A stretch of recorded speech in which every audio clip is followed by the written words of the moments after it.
મોરબીમાં અસામાજિક તત્વોના આતંકથી લોકો ત્રાહિમામ પોકારી ઉઠ્યા છે। ત્યારે અસામાજિક તત્વો દ્વારા એક 20 વર્ષીય યુવતીને હેરાન કરવાના મામલો સામે આવ્યો છે। ત્યારે આ મામલે પીડિત યુવતીએ તેને હેરાન કરતા અસામાજિક તત્વો સામે કાર્યવાહી કરી તેના સરઘસ કાઢવા મુખ્યમંત્રી પાસે માંગ કરી છે। મોરબીમાં રહેતી 20 વર્ષીય યુવતીની એક શખ્સે પજવણી કરતી હોવાની ઘટના સામે આવી હતી। ત્યારે એક યુવતીને હેરાન કરતા શખ્સના ત્રાસથી કંટાળીને યુવતીએ આખરે પોલીસ ફરિયાદ નોંધાવી હતી। યુવતીની ફરિયાદના આધારે પોલીસે કાર્યવાહી કરી છે। ત્યારે આરોપીને પણ ઝડપી પાડ્યો છે।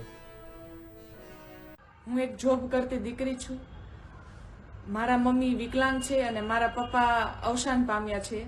હું કાલે મારા માસીના ઘરે કામથી જતી હતી તો એક છોકરો છે જે વારંવાર મારી પાછળ આવે છે અને અવારનવાર એ મારી છેડતી કરે છે। ઘણીવાર એને મારી છેડતી કરેલી છે અને આવી રીતે પ્રપોઝ કરે છે, નંબર માંગે છે અને મોબાઈલમાં બી એ મને ઇન્સ્ટાગ્રામમાંથી વારંવાર રિક્વેસ્ટ ને મેસેજ એ મને કરતો।